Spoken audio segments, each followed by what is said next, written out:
Well, good afternoon and welcome to Envision New Mexico once again for our session this afternoon. Just wanted to go over a few items before we get started here. First of all, we are recording this session, so please don't include any confidential patient health information. And let's see, on screen here, sorry we have a slightly different setup today, is information on how to connect to audio using your phone. If you're having any trouble with your computer speakers and mic, use this information. If you do that, please mute your computer mic and speakers. We will ask you not to place your phone on hold or we'll hear your hold music. And if you're called on, please feel free to say pass if you don't want to say anything. Here's information on how to get on camera. Click on the little camera icon, and then when you're done previewing, you can click Start My Webcam. And we'd love to have you on camera today. Our disclosure and accreditation statements. We don't have anything to disclose today. And just not for this session, but we do offer case consultations with many of our different sessions, and there is reimbursement involved for Molina and Blue Cross Blue Shield to you as a provider. So contact us for more information on that. It's a significant amount of money, so take advantage of that, please. And we now give you the opportunity to say your name, where you're from, in order to get credit for the CEU CME certificates.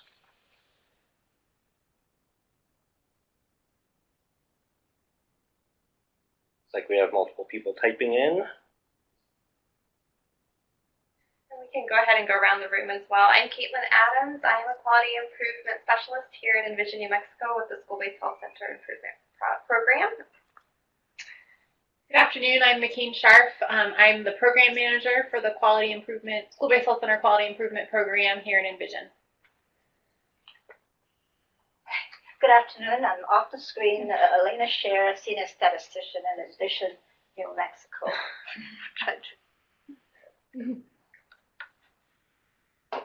And if you're joining us by phone, you can say your name by unmuting yourself using *6.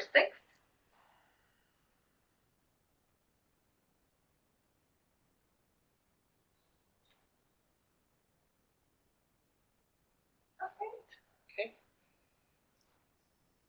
So this session today is part of our grad series webinar, and it is supported by the Public Education Department through the Pregnancy Assistance Fund with a grant from the Office of Adolescent Health, U.S. Department of Health and Human Services.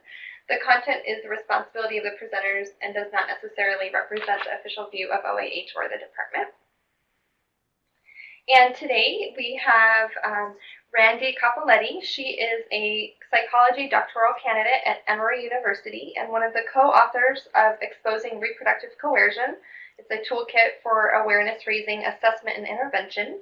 And so she will be speaking on that topic today. And she is joining us remotely from Atlanta. And so you can see her on screen.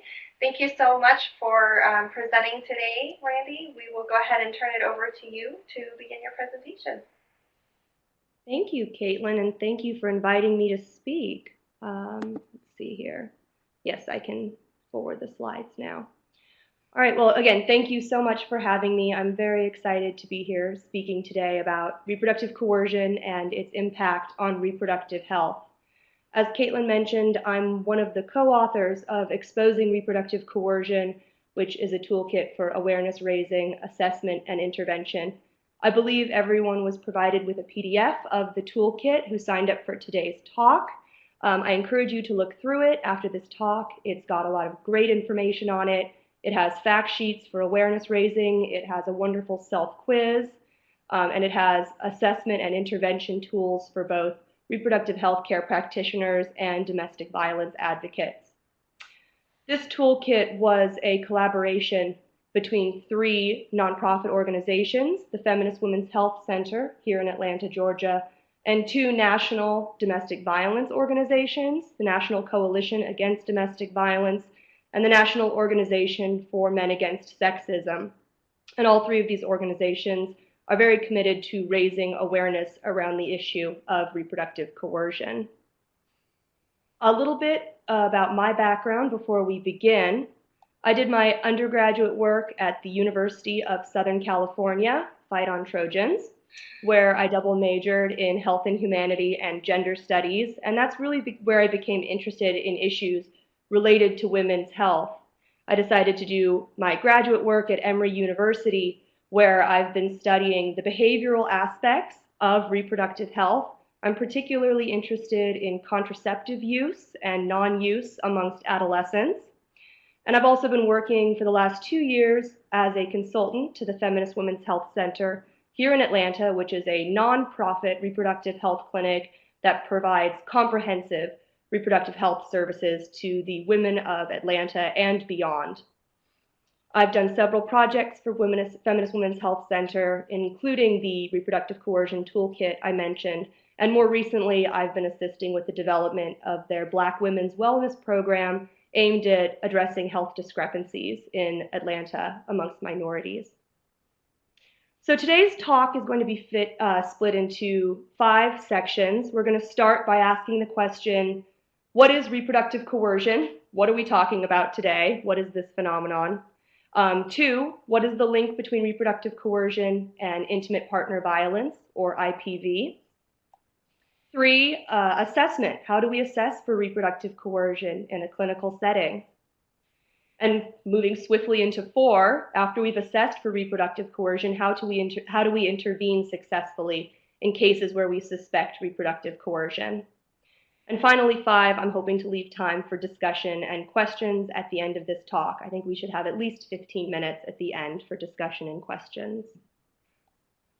Moving right into it, reproductive coercion. What is reproductive coercion? Reproductive coercion is the behavior used to pressure or coerce a woman into becoming pregnant or into continuing or ending a pregnancy against her will through the use of manipulation, intimidation, threats, and/or actual acts of violence. Reproductive coercion is a form of intimate partner violence, also known as domestic violence. Reproductive coercion most often manifests within the context of an intimate heterosexual relationship when a man uses pregnancy-controlling behaviors in an effort to maintain power, control, and domination over a woman. I'll return to those 2 asterisks on my next slide. An example of this would be a man trying to get his girlfriend pregnant against her will in order to keep her physically and financially tied to him forever. And finally, and very importantly, women victimized by reproductive coercion may not recognize that these behaviors are abusive, particularly if there is no history of physical or sexual violence in their relationship. So back to those 2 asterisks I mentioned, I have 2 important disclaimers before we move on. 1, the language of this talk reflects the fact that reproductive coercion most often manifests within the context of an intimate heterosexual relationship, and the fact that women are more likely to be the targets of domestic violence than are men. However, reproductive coercion can occur within the context of LGBTQ relationships and within the context of non-sexual relationships, e.g. parent-child relationships. So this, for example, would be a case where you have a parent who is trying to pressure or coerce their pregnant teenage daughter into continuing or ending a pregnancy against her will. All right, moving on. Reproductive coercion is a somewhat poorly understood phenomenon. It's related to domestic violence, and it certainly has impacts on reproductive health. However, it's not fully understood by individuals working in either of these 2 fields, and we feel that that is likely because there has historically been a divide between individuals working in these 2 areas. However, reproductive coercion is an issue that really sits directly between issues of reproductive health and issues of domestic violence. And for that reason, we feel it's very important for individuals working both in reproductive health care and as domestic violence advocates to have an awareness and understanding about reproductive coercion so that they can assess for reproductive coercion and intervene in cases of reproductive coercion in their work. Okay, so what does reproductive coercion look like? Reproductive coercion can manifest in several forms. However, the 3 most common are pregnancy pressure, birth control sabotage, and pregnancy outcome control. It's also important to mention that these forms of reproductive coercion occur at different time points. So pregnancy pressure, for example, happens prior to conception. Birth control sabotage, on the other hand, can happen prior to conception, and it can also occur during acts of sexual intercourse. Pregnancy outcome control is going to happen after conception. So whether a woman is pregnant or not, she is still susceptible to reproductive coercion. And I'm going to break down each of these forms of reproductive coercion in more detail. So what is pregnancy pressure? Pregnancy pressure occurs when an individual pressures or coerces a woman into becoming pregnant against her will. Examples of pregnancy pressure include hurting a woman or threatening to hurt a woman physically, economically, or emotionally if she refuses to become pregnant. Making a woman feel guilty for not wanting to become pregnant. And accusing a woman of infidelity if she does not want to become pregnant. Anecdotally, I can report that the most common form of pregnancy pressure we hear at the Feminist Women's Health Center is actually this third example of women saying that their partners are accusing them of being unfaithful because they do not want to get pregnant. Birth control sabotage.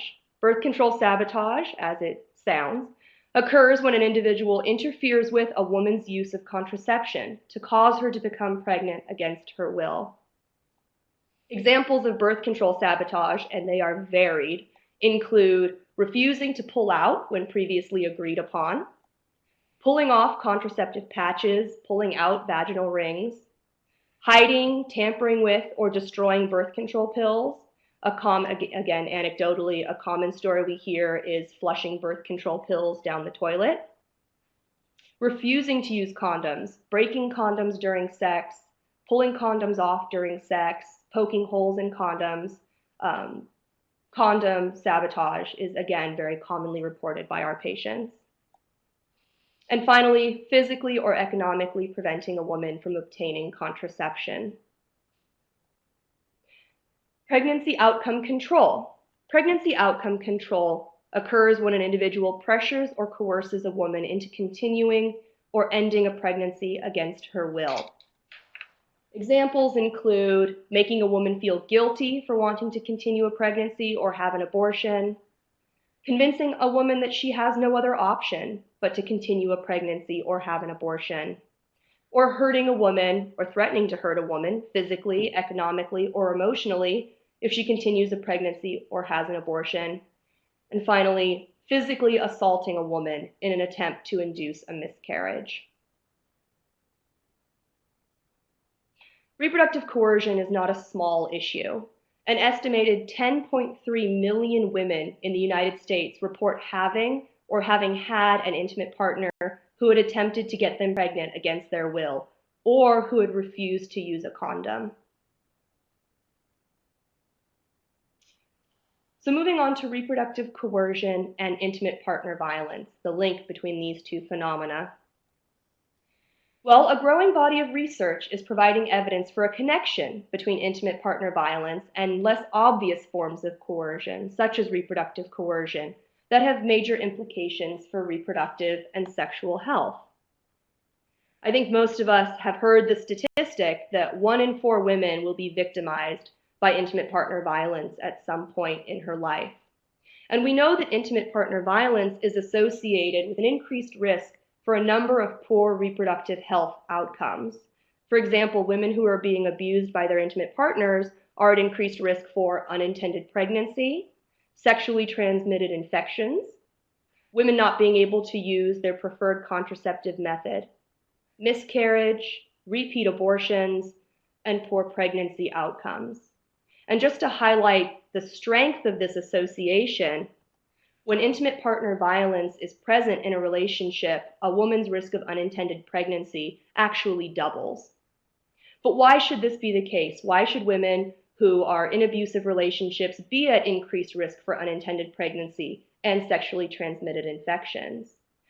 We feel that the link between IPV and poor reproductive health may be reproductive coercion, because 25% of women who report being physically or sexually abused by their intimate partners also report being pressured or forced to become pregnant.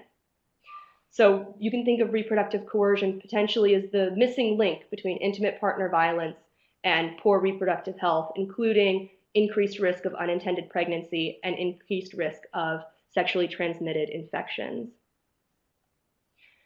There is also reason to believe that intimate partner violence and reproductive coercion may particularly impact adolescent health, or that adolescents may be at increased risk of experiencing intimate partner violence and reproductive coercion than adult women.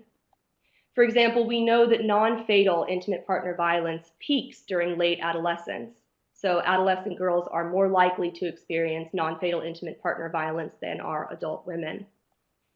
We know that adolescent females victimized by intimate partner violence are more likely to engage in risky sexual behaviors. These include early onset of sexual activity, so before age 15, condom non-use, and having multiple sexual partners. In one study of adolescent females victimized by intimate partner violence, more than 26% of participants reported that their abusive male partners were actively trying to get them pregnant. So we know that this connection between intimate partner violence and reproductive coercion is occurring in adolescent relationships as well as adult relationships. We also know that up to 2/3 of teen pregnancies occur within the context of an abusive relationship. And finally, adolescent females victimized by reproductive coercion may be less likely than adult women to recognize that these behaviors are abusive.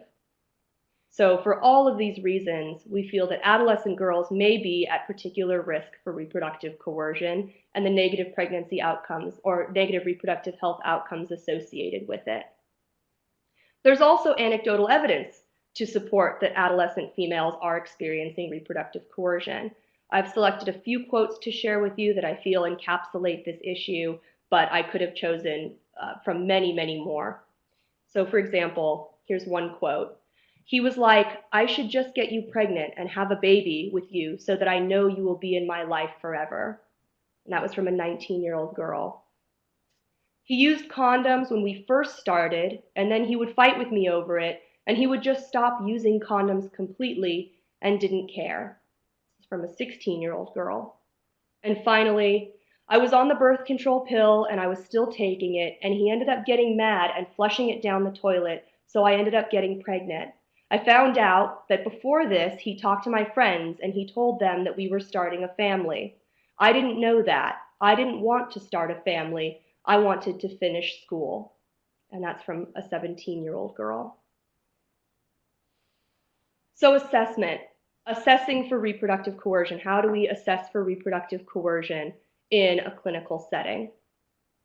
Well, there are several pre-assessment considerations that should be taken into account. And these are all in the effort to facilitate full disclosure on the part of your patient. First, it's important to make educational materials about reproductive coercion and intimate partner violence available that are reflective of the constituency you serve. We really believe in making these materials available in multiple places throughout your facility. For example, in waiting rooms and in exam rooms and in bathrooms. We have actually found that materials on intimate partner violence disappear from our ladies' restrooms faster than they disappear from anywhere else in our clinic. And we feel that this may reflect the fact that women are choosing to collect these materials in a place where their intimate partner cannot follow them. And perhaps he's sitting next to them in the waiting room and she doesn't feel comfortable taking these materials out there.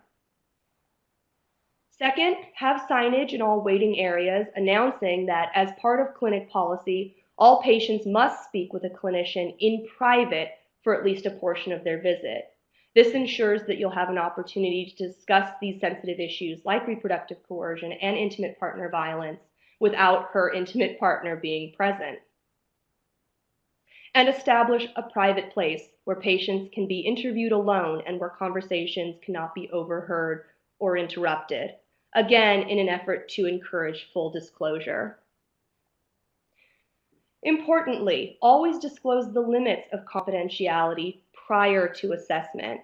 And remember that the laws surrounding the limits of confidentiality may vary for minors versus adults. Establish a clear protocol of how staff should proceed if they feel a patient is being victimized by reproductive coercion. And this is important because it can facilitate the transition from assessment to intervention. I would really like to emphasize the importance of both written and verbal assessment. Questions that broadly address various forms of reproductive coercion should be included on the self-administered questionnaire that a patient fills out at the beginning of their visit. And answers on the written questionnaire can then be used to initiate a conversation about reproductive coercion in private during the patient's visit. However, regardless of a patient's answers on their written assessment, clinicians should incorporate questions about reproductive coercion into the verbal assessment they conduct in private during a patient's visit. Again, this is related to the fact that when she fills out her written questionnaire in the waiting room, her intimate partner may be sitting right next to her, and she may not be able to fully disclose her experiences. So potential assessment questions. I just chose a few potential assessment questions to share with you. There are many more in the toolkit, and I encourage you to go and look at them if you're looking for more ideas for potential assessment questions. It's important to have assessment questions that address various forms of reproductive coercion, so I chose a few from each category. Pregnancy pressure. Has your partner ever made comments, even jokingly, about getting you pregnant against your will? Has your partner ever pressured you to get pregnant when you didn't want to? Has your partner ever yelled at you, put you down, or threatened to leave you because you didn't want to get pregnant? Birth control sabotage.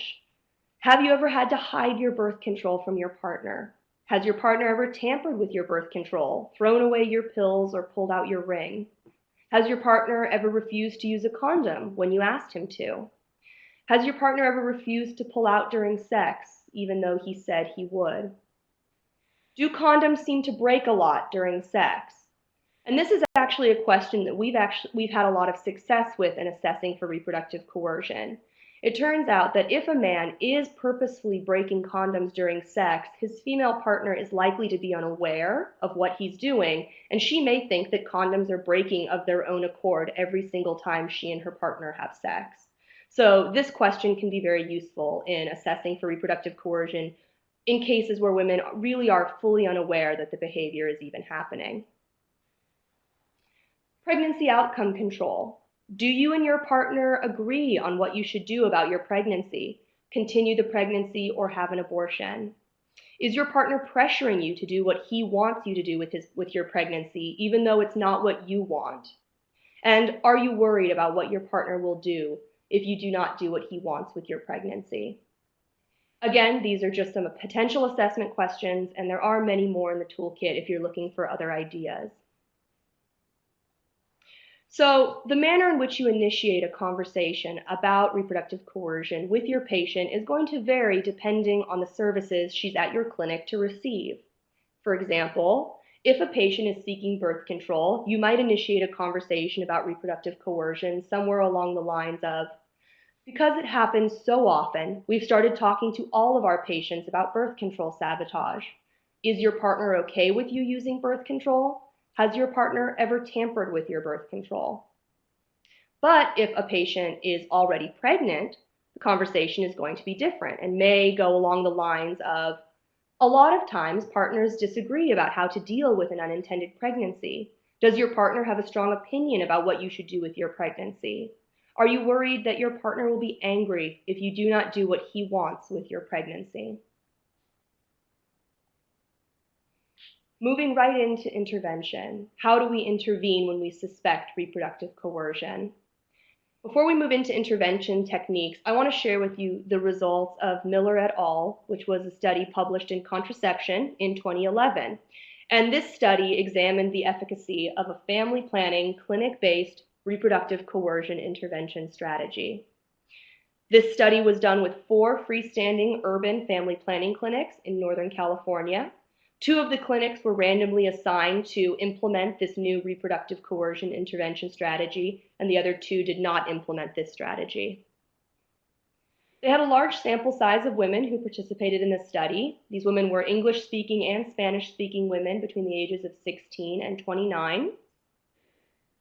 And the intervention strategy they employed focused on awareness raising and provided harm-reducing strategies. So what did they find? They implemented this intervention strategy, and then they did a follow-up with women who participated in the study 3 months later. What they found was that among women who had recently been exposed to intimate partner violence, they were able to decrease the occurrence of pregnancy coercion by 71% using this intervention strategy. They also found that women who had undergone the intervention strategy versus controls were more likely to end a relationship because they felt unhealthy or because they felt unsafe in their relationship.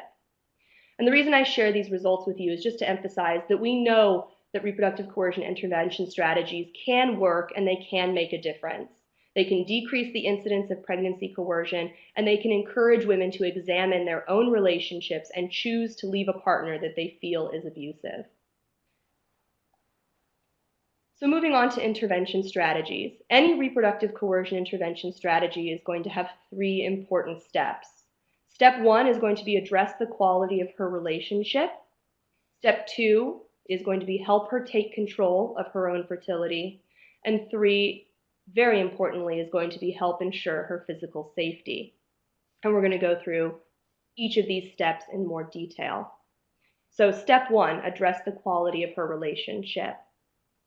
If you feel that a patient is being victimized by reproductive coercion, we recommend first expressing your concern for what she is going through and letting her know that she's not alone, that this is an issue that affects a lot of women and that she is not in some way unique, that this is happening to her. Introduce the concept of reproductive coercion and provide her with informational materials about reproductive coercion. We also recommend offering to go over the materials with her. Very importantly, validate her rights and wishes within her relationship. E.g., she has the right to not want a child with her partner. And finally, initiate a conversation about ways she can help take control of her own fertility. However, again, it's important to remember that women victimized by reproductive coercion may not recognize that these behaviors are abusive, particularly if there is no history of physical or sexual violence in their relationships. So step 2, what do I mean by help her take control of her fertility? Well, again, this is going to depend on your patient's unique situation. But in general, if she does not want to become pregnant, we would recommend discussing the potential benefits of concealable contraceptives. And what I mean by concealable contraceptives are contraceptive methods that her partner is not going to be able to see, feel, or tamper with. And in general, this means the LARC methods, the long-acting reversible contraceptives, the implant, Nexplanon or Implanon, the injection, Depo-Provera, and one of the IUDs, Mirena, Skyla, or Paragard. As an important safety tip, you can mention to her that the strings of an IUD can be cut so that her partner will not be able to feel them. If she's recently engaged in unprotected sex and does not want to become pregnant, of course the conversation is going to shift to emergency contraception. And when people hear emergency contraception, I think their mind immediately goes to the morning after pill, Plan B. However, the Paragard IUD, which is the copper IUD, can also act as an emergency contraception if it's inserted within 1 week of unprotected sex. The benefit of the IUD, of course, being that it will then go on to continue protecting against pregnancy for up to 10 years. So the Paragard IUD can be a good option for a woman who has recently engaged in unprotected sex and is concerned that her partner may continue to try to get her pregnant in the future against her will. As another safety tip, if she is going with the morning after pill, suggest that she take the pill while she is still at the clinic, or send the pill home with her in an unmarked envelope. This will circumvent her partner finding the pill packaging materials in the trash can. So let's say she's already pregnant and she does not want to continue the pregnancy. Well, of course, the situation was going to shift, and instead you're going to want to provide her with information on where she can obtain a safe, legal, and confidential abortion. Safety tip. Again, allow her to use your clinic's phone if possible, or suggest that she use a friend's phone or a pay phone to call and make an appointment for an abortion. This is, of course, if there's a risk of her partner checking her recent calls on her cell phone. If she's pregnant and she wants to continue the pregnancy, discuss the importance of prenatal care for better pregnancy outcomes. If your facility does not provide prenatal care, refer her to a prenatal care provider in your area. And if she's considering adoption, provide her with information on adoption and refer her to adoption services in your area. Step 3, help ensure her physical safety. Clinical staff should follow up any disclosure of reproductive coercion with questions to screen for other forms of intimate partner violence. If she is concerned about her physical safety, or she admits to you that her partner has physically abused her in the past, provide her with the contact information for local organizations that provide resources for individuals victimized by domestic violence. If no local resources are available, refer her to an advocate from the Multilingual National Domestic Violence Hotline.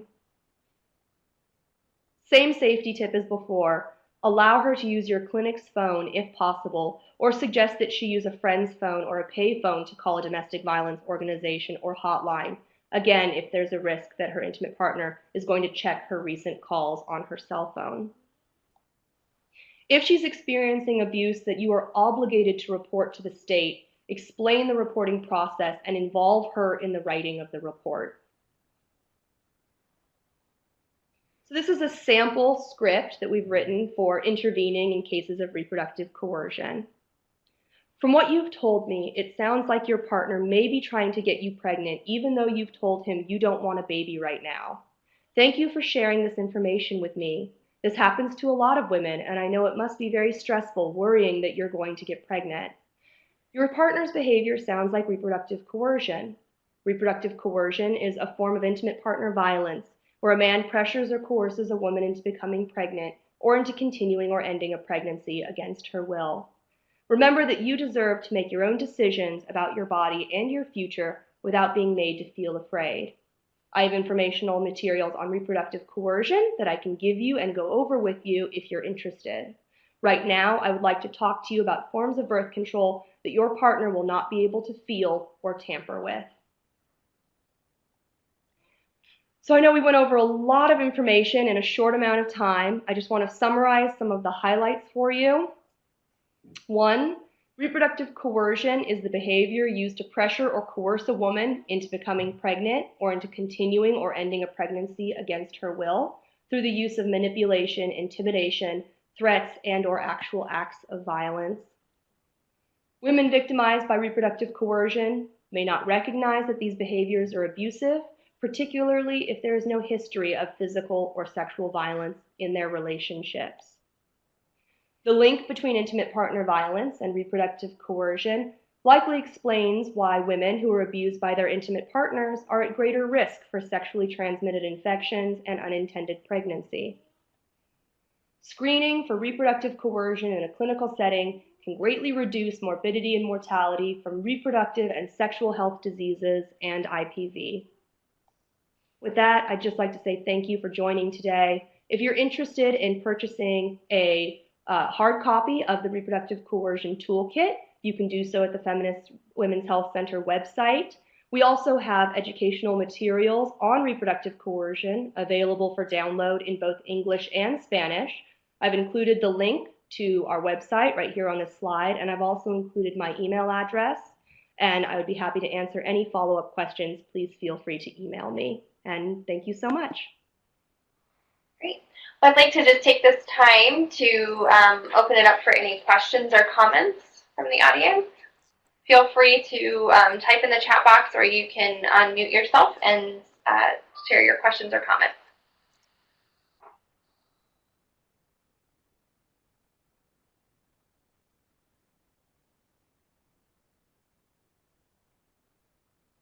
We have a couple people typing in, so we'll wait for those comments.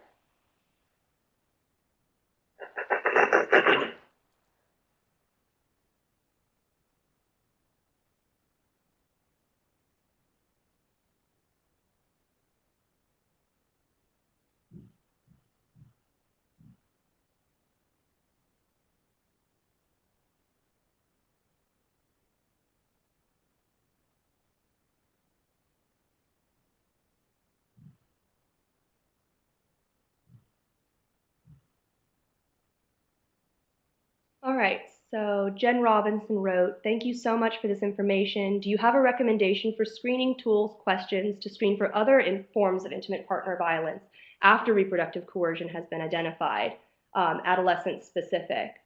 That's a very good question. Thank you, Jen. There are materials for screening, particularly for intimate partner violence in adolescents, available on the National Coalition Against Domestic Violence website, the NCADV website, who were participants in the writing of our toolkit. And I know they have a toolkit for screening specifically for intimate partner violence that may be useful for you. And again, it's very important to screen for intimate partner violence after you've positively identified reproductive coercion. And John Helm said, thank you. I will get screening tools at the website and share with our providers. Oh, yay. Thank you, John. Good for you. And you mentioned that the hard copy is available for purchase, but folks can use the downloadable version for free. Is that correct? Absolutely. We've made the downloadable PDF available for free on the Feminist Women's Health Center website and the National Coalition Against Domestic Violence website and the National Organization of Men Against Sexism website. All three organizations are providing the PDF for free download, so you can share it with whomever you like. And again, we have informational materials on reproductive coercion. Specifically, we have brochures, again, in English and in Spanish for your waiting rooms and your exam rooms that are also free for download on all three websites. And again, if you wanted to have nice, shiny, glossy versions of the toolkit printed out for any particular reason, we have that service available on the Feminist Women's Health Center website as well. Are there any other questions or thoughts from folks? I have a question. So thinking about kind of the intervention piece and adolescence, and I think in the way that some of our school-based health centers in particular have addressed some of these issues is through, using some group work, especially around just kind of the issue of potential inter-partner violence. Maybe it's not happening to them, but kind of awareness.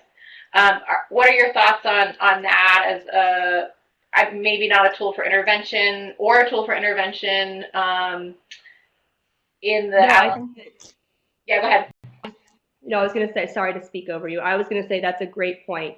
And awareness raising is very important, particularly among adolescent girls who we do feel are perhaps at an increased risk of experiencing reproductive coercion. In the toolkit, there are some great awareness raising fact sheets and a self-quiz, which we really like, that help women identify whether they're experiencing reproductive coercion and are unaware of it. But on the awareness raising materials in the toolkit, we specifically say that these materials can help you not only recognize these behaviors in your own relationships, but in your friends and family's relationships as well, and help you share this information with them so that they can identify whether their relationship is healthy or whether they're experiencing abusive behaviors that they shouldn't have to. So completely agree that awareness raising in general is important, because sharing of information between young women can really help others understand what's going on in their relationship and identify their own relationships as unhealthy. I know you spoke earlier that this is really geared towards women, and I'm wondering also, is there any kind of awareness raising or strategies that you have used to engage men around this topic? That's a really good question. And of course, reproductive coercion can occur in both directions. There are women who could be coercing their male partner into having a child against his will by claiming that they're using birth control and then not, or sabotaging their own birth control, poking holes in condoms, things like that. So of course the behavior can go both ways.